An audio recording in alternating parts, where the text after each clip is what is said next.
And welcome to Catholics Coast to Coast. I'm H. McKay, always loving when we just hang out. Podcast Central, kind of the place to chill and enjoy some great podcast conversations about our faith and how we can get deeper and closer with God, and also ones that you can go back to. You might even make a few new friends along the way. That's what hanging out is all about. Of course, as we head into the summer months and do so, remember to check us out, EWTN.com/podcast. That way you can find your favorite shows, and maybe if you have a platform of choice, subscribe so you don't miss future episodes, or just keep coming back and see what you find along the way.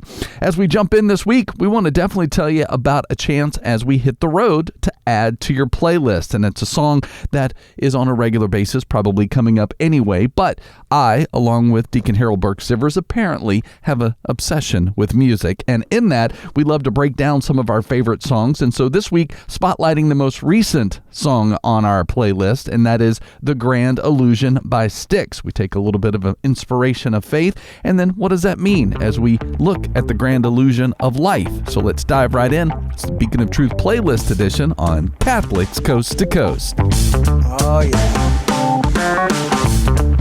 I went down this bunny trail today.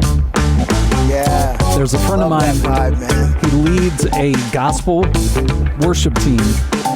And so it's him on the mic talking to his band of, okay, 1, 4, 2, 7. Like he's giving them the count. And then he's like, all right, bop, bop, bop. And then they're bop, bop, bop. And he's giving it to them like a half, step ahead. Yeah. It's so entertaining to watch. And I'm like, I do not feel like a qualified musician to sit in that kind of band. But it's so much fun to watch, especially as they're leading, people in worship. And it's like, but this kind of vibe, Yeah, I love that. And I love this vibe, too. It kind of reminds me a little bit of Brand New Heavies, Yeah. Again, love the syncopation, the interplay between the drums and the bass. Yeah. Lays that foundation. Some of the stuff that Harry Connick Jr. did in the 90s where he kind of crossed over into pop, it was still jazzy, sure, yeah. But it was also this kind of vein, like it was kind of marrying of worlds. So that's also kind of what I hear when I hear this. Yeah, that's a super talented guy that not only crossed over musical genres into movies as well. Yeah. Yeah, he was on TV shows, not movies. a bad actor. No. My favorite of his was Memphis Belle. He was really good. And I don't remember what character he played, but knowing that was based on a true story, one of his first gigs, I guess you could, since he's a musician, he probably would have called it a gig as well. Yeah, that's right. Exactly. Well, that's why I call my speaking engagements, I call them gigs. Yeah. Term of endearment for sure. Nothing wrong with that. I'm Deacon Harold Burke-Sivers, listening to Beacon of Truth. We have a Beacon of Truth playlist episode today. We're taking a look at The Grand Illusion, the 1977 release of the band Styx. We're taking a look at the actual song, The Grand Illusion, which was on that album that sold, well, we know for sure it's certified 3 million, but some say between 3 and 6 million worldwide. I mean, the songs on there, Fooling Yourself, Come Sail Away, of course, Superstars, You and I, love that. Miss America, Man in the Wilderness, Castle Wilds, every song is like, yes, yeah. I love albums like that. Yeah. Where you don't feel like, okay, I don't feel like listening to this one today. You kind of skip it and go to another one. I just love the way this album flows. But we're talking about The Grand Illusion today, and we're going to take a look at how we connect this song and the lyrics of the song to our faith. Would love to hear from you today. Give us a call with your thoughts on this song, The Grand Illusion by Styx, 833-288. EWTN, that's 833-288-3986. Well, as we look at celibacy as one of the greatest gifts God gives us, well, you can take that even deeper into our religious catalog right now. There's a great book called When God Asks for an Undivided Heart, and you can find out more about how the fruits and the gifts of celibacy through Father Andrew Apostoli. It's all available at the religious catalog now when you go to EWTNRC.com. All right, Beacon of Truth playlist episode today, The Grand Illusion by the band Styx. Would love to hear from you today. Give us a call, 833-288-EWTN. That's 833-288-3986. 3986. The song starts off, "Welcome to the Grand Illusion." And so just that in itself, thinking of life as this grand illusion, again, kind of hearkening back to I said about the Matrix, where we got to go through life. We don't think about it. And sometimes we don't want to focus on what's real. And so we want to live in it's kind of illusion that we either create for ourselves to keep ourselves safe, or, we get pulled into this illusionary way of thinking and living and feeling that's emotional based or sensory based, and not rooted in the reality of a deep, intimate relationship with the Lord. So I think, in a sense, it is an illusion when we create a world within ourselves apart from God. Yeah, well, and I think for anyone who is an artist of any kind, but especially a musician, you see bands, you go to concerts, and you envision someday that's going to be me. And this song sets that tone of, yes, I hear this song or I see this band, or, and especially as, bands and shows have gotten more elaborate. The stages, there's lights and fire and pyrotechnics, and, people are flying across the crowd. I mean, I've seen it all, right? But I think that's the thing, is that it's not just about can you sing, can you play, but can you also put on a show that draws people in to a point that they experience this band. It's seeing these songs come alive. It's seeing these bands just push it as far as they possibly can go, and you leave exhausted. And so this song and even the live shows that Styx did during this era gave you that presence. Yeah.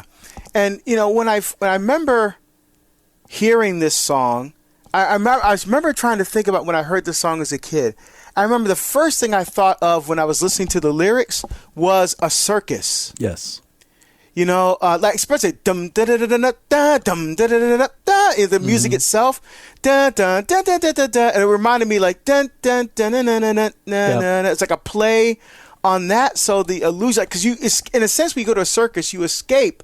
Although there's not many circuses around anymore, but you kind of escape out of reality into this like fantasy world. It's even a different environment. It's a tent. Yeah. What happens under the big top, and then there's animals, and there's magic, and there's clowns, and there's tightrope walkers, and all these kinds of things going on that really is overloading your senses. Then you go back out into the real world again. So I love this. Come on in and see what's happening. Pay your price. Get your ticket for the show, right? And we've already punched our ticket when we were born, and then baptized, and we're ready to enter into the fray. Yeah. Well, and two, I think and this is even the case, I think when you go into Mass for the first time, or maybe the first in a while, you're coming in with sometimes, not speaking for everyone, I know for myself, sometimes you come in, looking to be a little entertained, but also not quite sure what to expect. But like if everyone's talking about it, or everyone's you got to check this out. As someone who grew up at a day and age when revivals were popping up all over, it was like, you got to go revival, and it's all week. And again, not talking that revivals are just about show, but again, when everyone's talking about you got to get in this church, or you got to go to Mass, you got to see what God is doing in this community, in this body, whatever, there's a reason that people are excited. And so if we apply a grand illusion mindset or a show mindset to when we are coming to Mass, come and just see, right? It is an invitation through the lives of the people who are already there every day, every week. Like there's something big happening, and you don't want to not be a part of that. And, it's funny, as you were speaking, I was thinking, maybe we reverse it. So maybe the illusion is the world that we're in right now, but when we enter into Mass, we enter into the real. Sure. We're into that sacred space where we're communing with God, where God is speaking to us and we're speaking to God. We're entering this dialogue of intimate, personal, loving, and life-giving communion, where we are giving ourselves to God in a beautiful way. He's giving his life to us in word and sacrament, and then he empowers us to go out back into the world, right? From the reality of the powerful encounter with him in word and sacrament and mass, then we are impelled to go back out into the world, back into a world. Yeah, it's the real world, but it's also back into the world where some people are think that the world is an illusion. Yeah. You know, they're so caught up in their own stuff that they can't appreciate the depth and the reality that God is trying to bring them within the real world. So they're still living in this illusionary world. And we're called to help bring the truth, which is not an idea, philosophy, but a person, Jesus Christ, to help bring that truth into the illusion so they can experience the reality of who God is in their life. Yeah. Well, and when you even like jump into the second verse, and this is something you could, it's not in it, of course, of the day and age, but you could easily add social media to this verse. But don't be fooled by radio, TV, or magazines. They show you photographs of how your life should be, but they're just someone else's fantasy. How much of that are we dead scrolling on if only I had so-and-so got to do this. And, you know, it's like, come on. Like, that's only putting us in the constant prison that has been from the beginning of time, that we have to lift that veil and go, what is it that God is truly wanting to bless you with? Where is he wanting to bless you? Instead of trying to live up to the standard of the world and truly living by the truth of God's word. Yeah, and when we don't do that, we get, so Satan is waiting for us to turn away from the Lord, to turn our hearts and our minds away from him, to find pleasure, to find happiness. Remember, because joy is something from the inside out. Happiness comes from the outside in. You know, to find things that will move us away from having that relationship with the Lord, focusing on myself and what I need and my pleasure, my desires, and my emotions. Yeah. You know, so TV, magazines, porn, all these kinds of things, you know, show us photographs and images and TikTok and Instagram. I'm not saying those things are bad, but again, when you're doing what the doom scroll or the death scroll, as I call it, just flipping, and you know, and your mind is so caught up in these images and these different things that you lose a sense of yourself. Yeah. You know, and I think that's something we need to be very, very careful of. You know, so he says, you think your life is complete confusion because you never win the game. Just remember, it's a grand illusion. And deep inside, we're all the same. You know, again, I love that. Deep inside, we're all the same, because we're not all the same as far as culture, ethnicity, race, you know, color, religious ideology. We're all different, but that, I think, is a play on that natural moral law, that law that's implanted within the hearts of every single human being, where you can come to know the reality of who God is by reason alone. So would love to hear your thoughts as we talk about, on this Beacon of Truth playlist episode, The Grand Illusion by the band Styx, 1977 album release, which sold millions of copies. And it was a huge influence on me as I would have been in 5th grade when this song came out, when this album came out. But I literally remember looking at the album cover and going, wow, you know, the kind of the face with the zoo, the kind of a zoo kind of a feel, the jungle kind of feel, and then listen to the songs. I just remember really enjoying listening to this for the first time through. But would love to hear your thoughts connecting this grand illusion, the world that we're living in, to the reality of our relationship with God. 833-288 EWTN. That's 833-288-3986. You know, if you think about it, we've talked about this before, that if we're already together, even perfect strangers, we're already together in our pain and in our passions, and then we like to also throw in our music collection. So out of those three things, where we have the most goosebumps, we have the most heartbreak, we have the most opportunity for healing, any and all of those bring us together, and then God allows us to then use that to then show how he worked in our lives, how he brought us into a place of passion, how he brought us out of a place of pain, how a song spoke to us at a place. And something like this, you know, you can look at just the lyrics alone without even listening to it and go, wow, that's my life. And it's because we all can identify with trying to find our purpose, trying to find our passions, trying to get past our pain. But if we're already connected, you already know your neighbor that you haven't met yet.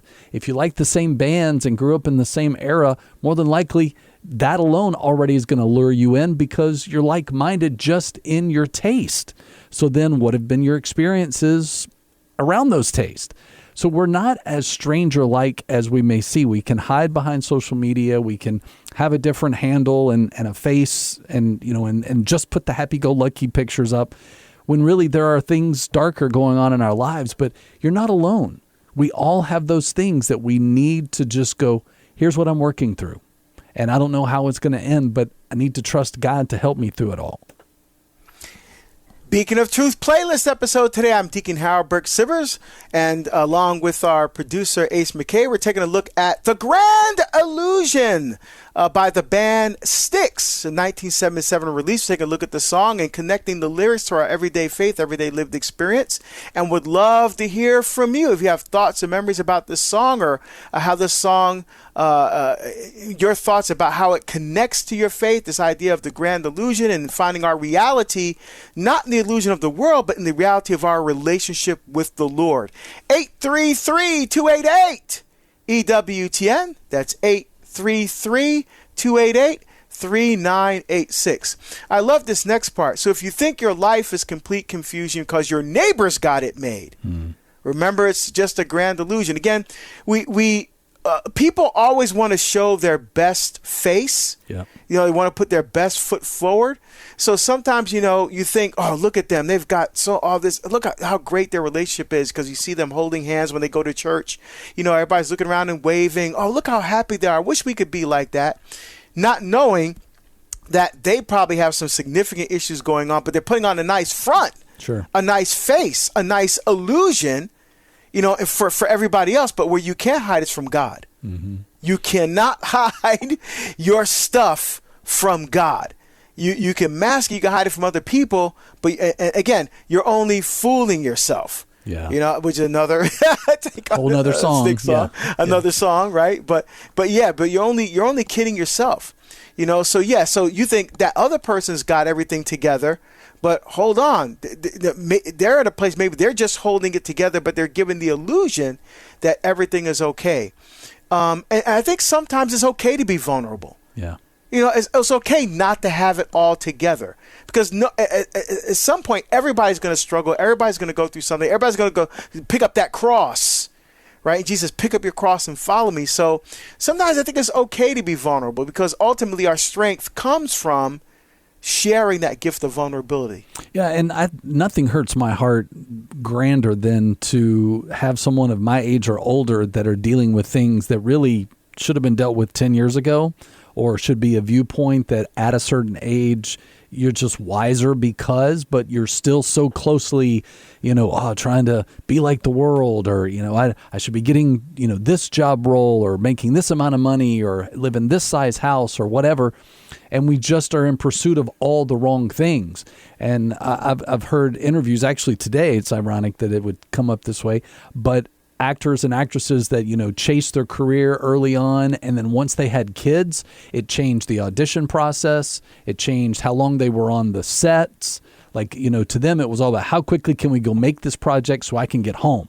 If I don't get the audition, great, then I'm going to be home for a little while longer until the next audition or whatever. It's changing that perspective to just have, again, either a Christ-centered objective into the decisions that you're making, but then also to then have the empathy for those who still are behind you that need to learn those things, so you know how to pray for them, you know how to open up to them, because again, it's through that transparency that God uses us. And we all can sometimes be like, well, I'm not capable of evangelism. No, just share your transparency of how God has worked in your life, because then someone else can go, oh, okay, well, if he did that for you, then maybe he'll do that for me. Absolutely. Like, that's the purpose, is for us to live life together. And again, I don't ever want to be to the point where I'm not still learning from my past, but I've also let that go. I'm not carrying it with me. I'm just going, okay, these are the lessons that I need to make sure my kids know, and that anyone that God puts in my path, that conversation always leans itself to, here's how I've seen God work. Yeah. And I'm thinking about that.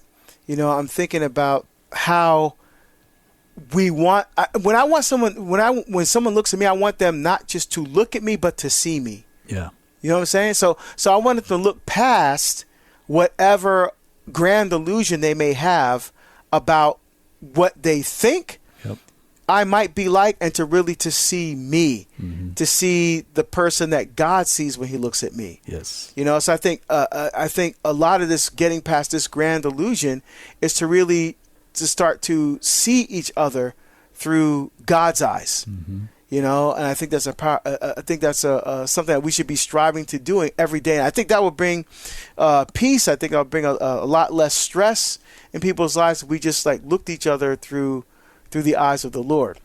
I'm Deacon Halberg. Series listening to Beacon of Truth, and today we have a Beacon of Truth playlist episode. We're taking a look at a great song, "The Grand Illusion," by the band Styx, who are still out there touring out on the road.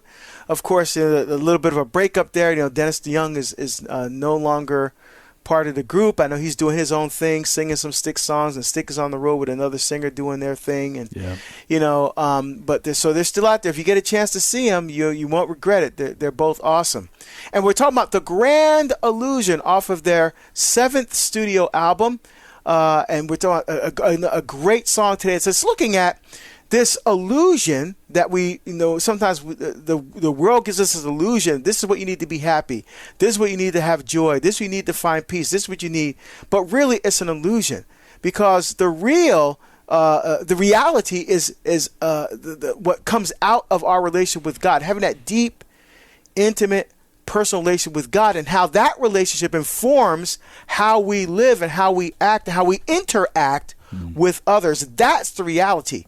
And that reality is nurtured and strengthened by our encounter with Jesus in the holy sacrifice of the Mass, that impels us then to go forward into the world, into the illusion, if you will, because where is our ultimate home? Heaven. Yeah. That's the really real, and that's really our goal, is to get through this life so we can spend eternity with God forever. So we'd love to hear your thoughts as we break down "The Grand Illusion" by Styx. 833-288 EWTN. That's 833-288-3986. You were talking about, being seen or being heard. To me, I feel like that's really what it comes down to. Having the circle around you that truly sees you, sees when you're hurting, sees when they celebrate with you on all the things for all the reasons, they pray with you through all the things. But again, oftentimes we keep to ourselves because we don't think anybody is seeing us. That no one up until this point has not seen me, heard me, even seems to care. It's the "how you doing?" and you just go, "Doing great," and then you just go on, right? Yeah. You don't stop and go, "Hey, I feel like something's going on. Are you okay?" And then really listening, not trying to offer advice, not trying to then go, "Well, you're not going to believe what's happening to me." No, really listening to the people around us and being intentional, because again, to me, the greatest way for us to get past the illusion is first and foremost for us to realize that we aren't in a place of darkness that no one understands, but then realizing that when we're just going around hiding our own stuff, that we're somehow creating an illusion. Because I may not know what's going on in Deacon's life every second of the day, but I guarantee he's dealing with something. And same thing with my wife, same thing with, anybody that I come in contact with, if I'm truly paying attention. But are they seeing that in me? I don't know. I'm sure some days I probably carry it on my shoulders a little more than not. And whether I'm willing to open up, that's between me and the Lord. But I don't want to miss an opportunity to truly hear someone or see them, because I may be the only interaction that person may have with God that day, or the only one. You may even be surrounded by Christians, but which one of them is going to take the time to stop and actually listen? Yeah, and that's a great point. And I'm trying to think about this for myself. When do we actually take the time to really see someone, to really hear them?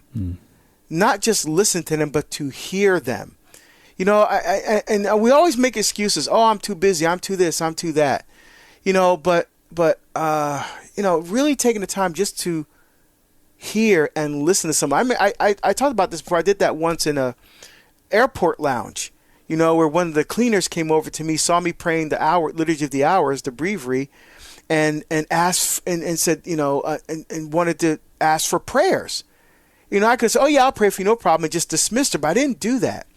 And I called her over and wanted to hear what was going on in her life and to spend time praying with her. That's the real stuff, and we shouldn't be afraid to do that, because I think that kind of interaction sprouts from a Eucharistic heart.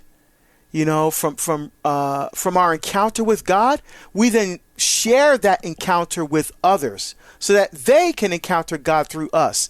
That's how we break through the illusion and get to the reality of who God is. Yeah, I don't want to think about the number of missed opportunities where I was either so self-focused or just in a rush that I just didn't take the time to really recognize that someone needed my time, needed my attention, because they were literally dying inside. Yeah. Let's go to Hope calling from Whitehall, Michigan, listening on Sirius XM 130.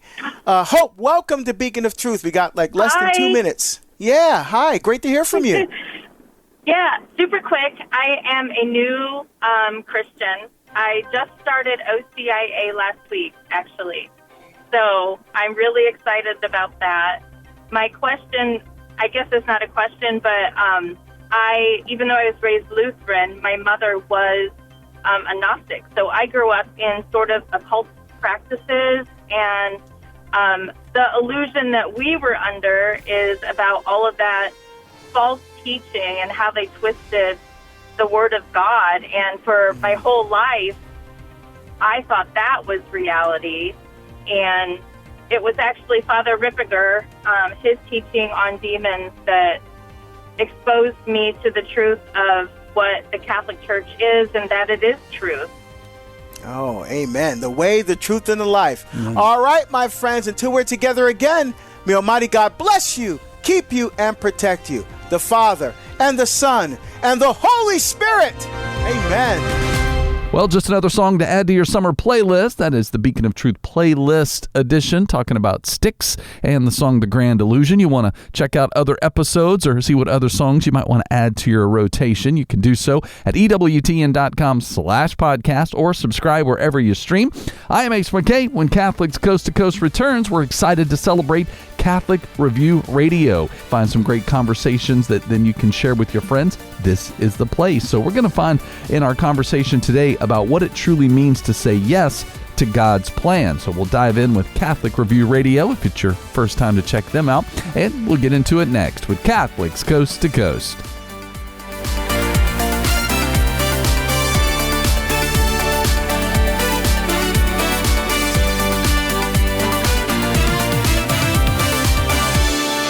Another great podcast on EWTN Podcast Central is The Mass in Slow Motion. In these short podcasts, Father Jeffrey Kirby shares different and profound truths about the holy sacrifice of the Mass, so you can experience the abundant life won for us by Jesus Christ. You can hear this and other faith-filled podcasts at EWTN Podcast Central. Visit EWTN.com/radio and click on Podcast Central today. As parents, we want to put our children on the right path, one that leads them to become intelligent, responsible, compassionate adults. That path begins with a Catholic education. Catholic schools inspire academic excellence with a balanced curriculum that integrates music, arts, world language, and Catholic faith, while challenging students in the areas of science, math, and technology. Help your child reach their full potential. Enroll in a Catholic school today. This is Archbishop William Lori of Baltimore, and you are listening to Catholic Review Radio. Catholic Review Radio is a weekly radio program and podcast hosted by Catholic Review Media, the news operation of the Archdiocese of Baltimore. We are grateful to our Catholic partners for the opportunity to bring quality Catholic programming to our listeners each week.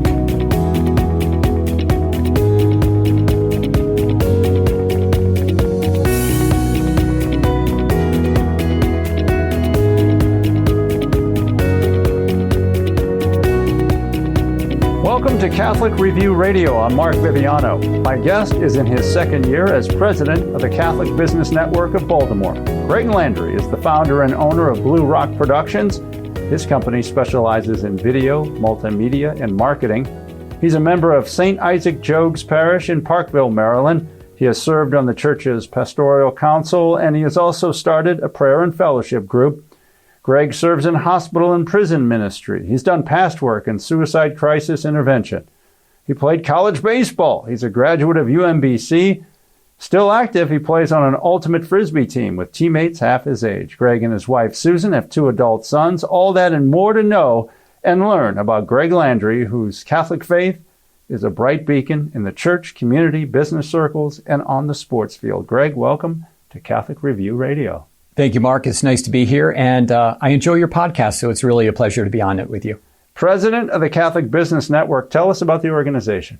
Catholic Business Network was formed so people can grow in both faith and business, and we want to make sure that the faith does come before the business. We are a group of like-minded Catholic people. Although you don't have to be Catholic to be involved in the organization, we want to have a place where people can actually pray and feel comfortable talking about their faith. And so it's wonderful. We have speakers that come in, and sometimes they're more business-oriented, sometimes they're more faith-oriented, or sometimes we hit a home run and we get someone who is faith and business all at the same time. So great group of people, and to be quite honest with you, I think a lot of us are involved with that just because we've become friendly with the members of the organization, and it's just good to see people on a regular basis. Now, I can walk into your studio, and a client will be welcomed by a sign that is business, but it also says on it, faith, hope, love. You can be a Catholic business owner, and it's okay to share that. How do you do it? I think that you just have to have alignment in your life. And that's something that, I'm going to be honest with you, I wasn't always as aligned as I am now. So, I've been at this for 32 years, and I think it's been a gradual evolution in that direction. And so as I continue to think about what's really important to me and what drives me as a person and as a business person, faith is an important part of that. I don't know that I ever hit it, but I'm certainly hiding it less, and I'm being a little more forward with that, including little things like I was inspired by a friend of mine who had a scripture in her signature. And that's just a bold statement. Like, everyone who gets your email is going to know where you stand on that particular issue. So I have done that. I try to just not be afraid to talk about the different things I'm involved with. In networking groups, I talk about the Catholic Business Network.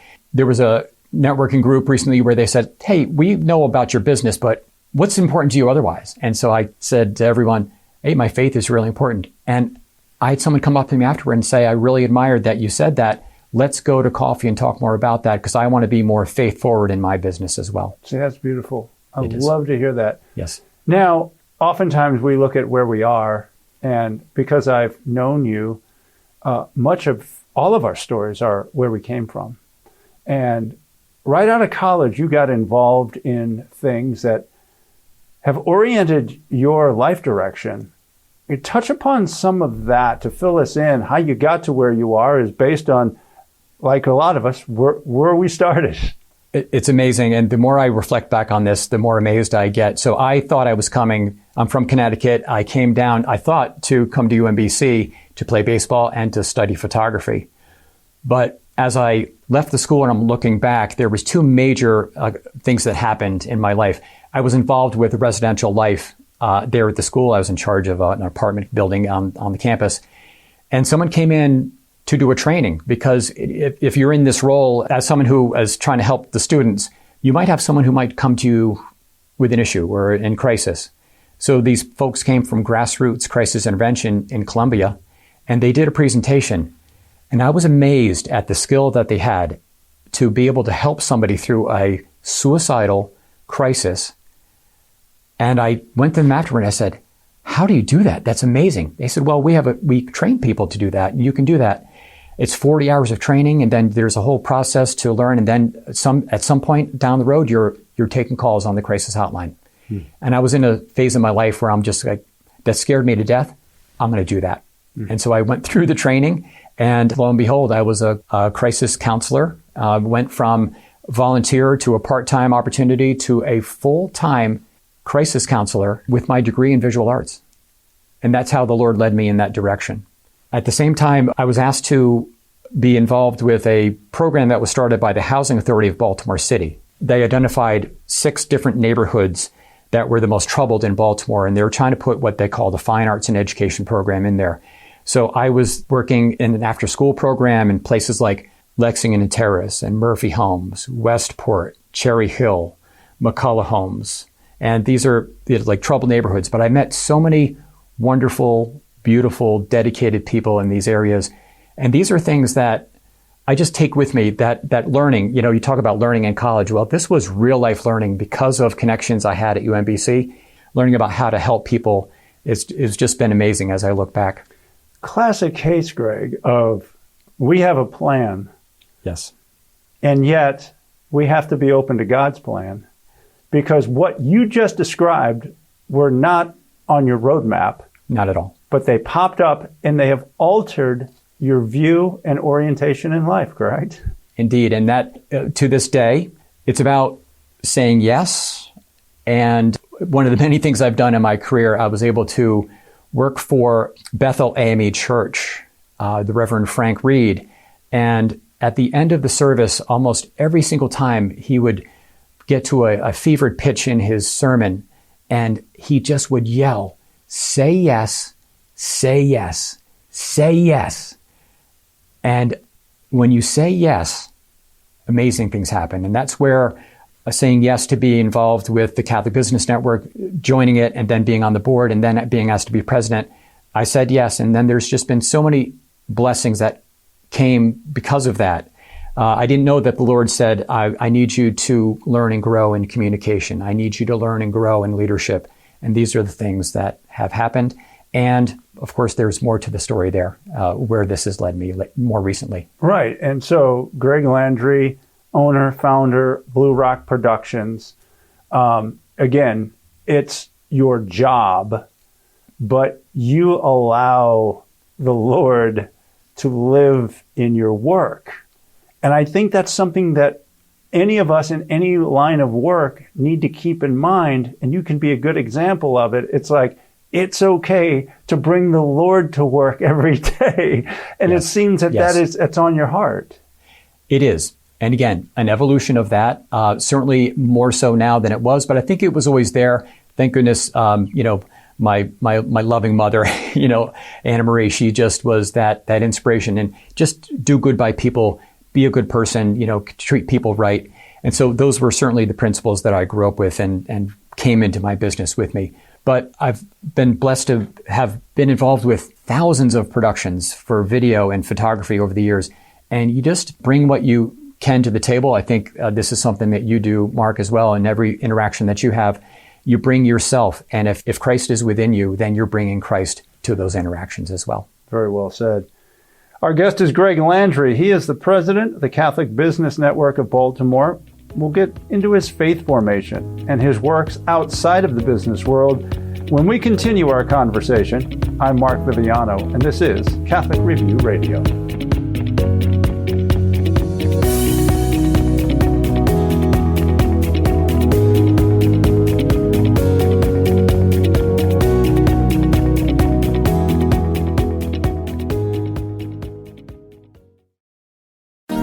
With inviting surroundings, complete independence, and an unmatched quality of life, Mercy Ridge is the unparalleled choice for your retirement lifestyle. It's a way of living that promotes an active, healthier life.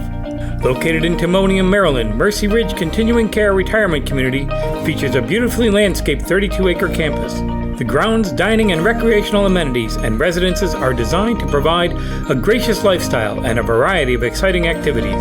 Visit mercyridge.com.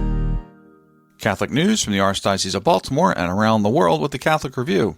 In a solemn yet joyful liturgy, Archbishop William Lori ordained 14 men to the permanent diaconate May 9th at the Cathedral of Mary Our Queen in Homeland.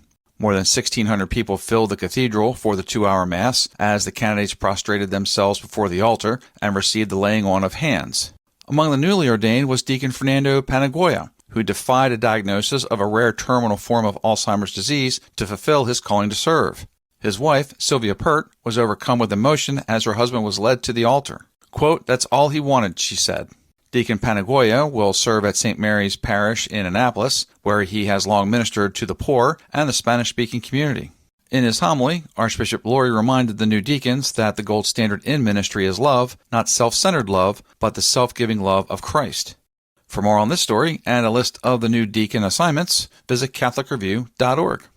Archbishop William E. Lori observed his 75th birthday May 7th with a celebration with Catholic Center staff in Baltimore.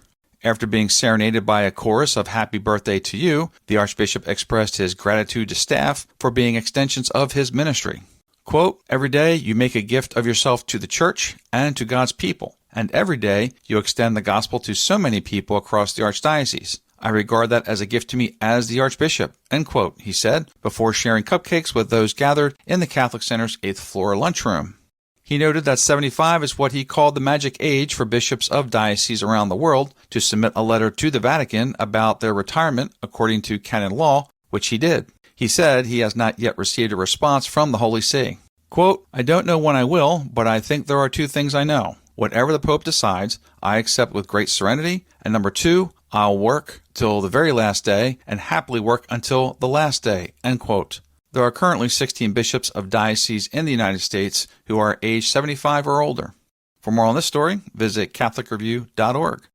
And finally from Rome, Vatican Secretary of State, Cardinal Pietro Parolin, says dialogue is ongoing with the German Bishops' Conference over its continued promotion of a guide for blessing same-sex couples. The guide goes beyond what a 2023 Vatican document permitted, which allows blessings for individuals, but not formal liturgical blessings for unions. For more on this story, visit CatholicReview.org. For everyone at Catholic Review Media, I'm Kevin Parks. Have a burning question about the Catholic Church? Curious about faith, traditions, current issues, or ways of deepening your spiritual life? Now's your chance to ask a bishop. Call in to Catholic Review Radio and leave a recording of yourself asking a question for our special guest, Baltimore Auxiliary Bishop Adam J. Parker. Whether it's about the sacraments, church teaching, or everyday faith, no question is too big or too small. Your question may be featured on an upcoming episode of Catholic Review Radio with Bishop Parker. Dial 443-263-0230 now to ask your question. Don't miss out. Your voice matters. Again, that's 443-263-0230. And be on the lookout for our special Ask a Bishop episode coming soon. Remember the spirit of your parish community, the power of worshiping together, the warmth of friends new and old who share your faith.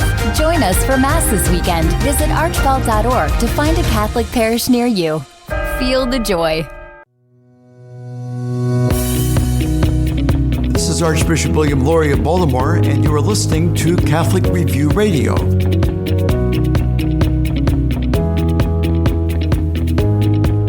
Welcome back to Catholic Review Radio. I'm Mark Viviano, and we're chatting with Greg Landry, owner of Blue Rock Productions and president of the Catholic Business Network of Baltimore. We have just discussed aspects of being a good Catholic in the business world. And outside his business, Greg has embarked on a faith journey that has him participating in Catholic ministry in hospitals and in prisons.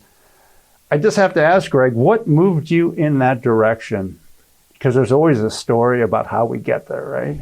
There is. And this one's particularly interesting, I think. And actually, Mark, it involves you, if you don't mind me saying. Well, that's fine. Let's do it. So we've known each other for many years, and you were kind enough to ask me. I was talking with you about trying to explore starting a men's group at my church, St. Isaac's. And you said, hey, I'm involved with a group called That Man Is You. You said, why don't you come down and experience this with me? So I did come down, St. John the Evangelist. It was a wonderful meeting. And in that meeting, there was a reflection question that I've just still is amazing to me. And I tell this to people and they're like, really? That was the question? The question was, what have you not done in your life that could have been a blessing? What have you said no to that could have been a blessing? Usually it's the other way around. What have you done that has been a blessing? I like to participate. Now I'm racking my brain. What have I said no to? And somehow the thought that when I was a teenager, I was asked to be a Eucharistic minister. And I didn't feel like I had the heart for it. And I nervously said no at that time. And I thought, oh, who knows what blessings I could have had in my life that I missed out on. And so I shared that story, and then within a week, I was at Good Samaritan Hospital through the Catholic Business Network, getting a tour with my friend, my now friend Joan. And we got to the chapel, and she said, unfortunately, a couple of our Eucharistic ministers had passed away recently, and we really have a need for that. And I just looked up and said, okay, Lord, I hear what's going on here. I hear that you are maybe trying to open the door for me to do this. And I told Joan, I told her the story. I said, I think I need to explore this. And so not long after that, I went through the training for being a volunteer at the hospital and the different procedures, and trained with Father Emmanuel. And then there I am. I'm a Eucharistic minister and a pastoral care volunteer at Good Samaritan, which I do on a weekly basis there. I've been doing it not too long. I've probably had maybe about 1,000 or so interactions with people. And that's nothing compared to the people who've been doing this for years and years. But it's like a master class in counseling, theology, and quite frankly, a little bit of sales too, because you're walking into someone's room, their home, so to speak, and you're not announced, you haven't been invited, and I'm just knocking on the door and trying to just say, here's what I'm trying to do. I'm trying to literally just bring Christ into that room and into their lives. Sometimes I'm rejected, not very often. Other times I'm welcomed, and when people know that I have the Eucharist with me, there's an amazing sense of gratitude. And I've learned so much about the Eucharist by sharing it with other people. It's been a master class in that as well. It's just been amazing, Mark. And as you well know, the more you do something, the better you get at it. And by praying with hundreds of people who were but strangers moments before, my capacity and interest in praying for people and with people has really skyrocketed in a beautiful way. And the simple gift of presence and the power and love associated with physical touch has been very eye-opening for me. With permission, holding hands with people or putting a hand on someone's shoulder as a loved one would do, I think is a wonderful healing opportunity beyond what the nurses and doctors can do. I was holding hands with an elderly woman, and when we finished praying, she continued to hold on for a very long moment. Then she sheepishly said, I didn't want to let go. It's meaningful and powerful. So it's a ministry, your hospital Eucharistic ministry came about from you examining something you had said no to years ago. Yes. How and why did you say yes to prison ministry? That's always been in my heart, and I tried years and years ago to go in that. This was in the city. I was at one of the facilities down there, and the woman came in crying. She said, they just cut the program. Oh. I was right there. And she said, so that went away, but it was always lingering that I wanted to do that. And finally, through some effort, I was able to connect with a great group of men who are doing some wonderful work at the Baltimore County Detention Center. We each take a week of the month, and at the detention center, we create a Catholic Eucharistic service. So it's like a mini mass, and just the opportunity to be with the men there. They want to be there, and they have such great reflections. I learned so much from them as well. But to circle back on why I make the time to do this, it's a response to what I believe we are called to do from Matthew 25. I was sick, and you visited me. I was in prison, and you came to me.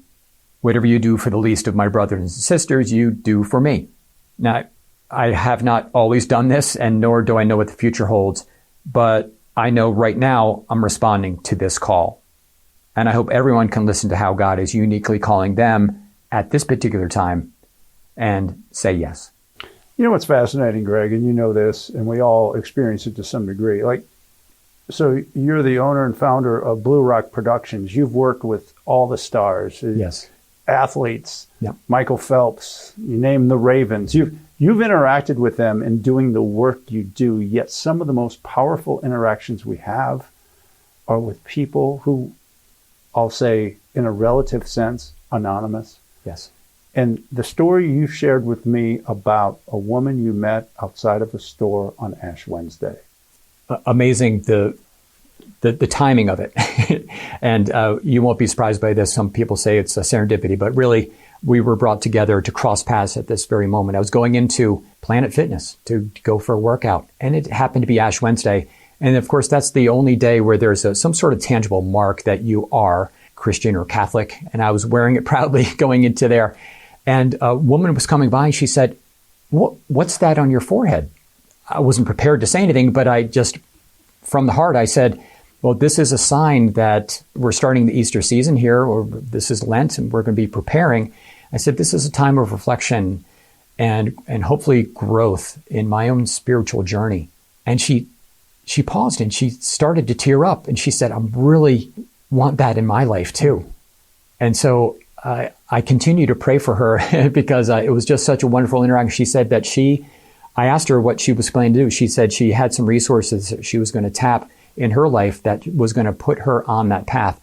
I just thought, wow, amazing. I'm just going to work out and somebody saw something in me or on me that they wanted to know more about. And it was just a wonderful interaction. I pray that she is well on her wonderful journey with the Lord as well. Yeah, and it's a reminder that Christ is in all of us. Yes. And when you, as I mentioned, you work with celebrities and stars through your work with Blue Rock Productions, yet you also do nonprofit work. And when you're shooting stories in this, to help, when you turn your camera to the poor or to the needy, you do have I'm giving you credit for having a perspective on what that means. It's more than just the job. It does. I kind of have maybe a social worker heart when I come into these things, and it's trying to help people feel comfortable being on camera or doing what they do and kind of with other people around that they're not used to having. But being able to feel the blessing of being in a place where good work is happening, being able to interview or be in presence with people who are doing good work, people who have overcome challenges in their life. It's just something, to embrace and to just feel like that's a blessing for me. And it just makes the whole experience good. It's just not a job at that point. It's just like, I'm getting to experience something that other people don't. This is amazing. And that's on both ends. It's kind of on the celebrity side and also the people who have had great challenges in their life. You play Ultimate Frisbee. I do. You're sort of the elder statesman. Let me say that correct. On a team of mostly younger people, you've brought some evangelization to the field, have you not? And how has that gone? And what was the inspiration of even doing that? Two different ways that I play Ultimate. One is what's called an open league, which is a summer league where it is people of all ages. But then I'm in kind of like a club scene where I am with people of my own age. So I'm in a 50 plus Ultimate Frisbee scene at this point. And again, as I'm trying to further align with the Lord in every aspect of my life, I recently sent out a message to the team. And this is a very, very secular group of fellas. Sure. But I put out a message to the team and said, hey, before this next tournament, before we start, I am going to be praying for all of us to be safe. I'm going to pray for sportsmanship. I'm going to pray for camaraderie and just good spirit around there. If anybody wants to join me, please do. And I just felt like that was a bit of a coming out party. And some teams I'm on, I don't know all the guys really well, but this is my way of saying, like, this is what's important to me. And what a blessing. A couple of guys joined me to do that. And when we did that on the field, we prayed together. It was just three of us. And when we turned back toward the group, they clapped for us, Mark. The guys who didn't come in there, they just felt like we were trying to do something good for the team and good for the sport. And it was a wonderful blessing.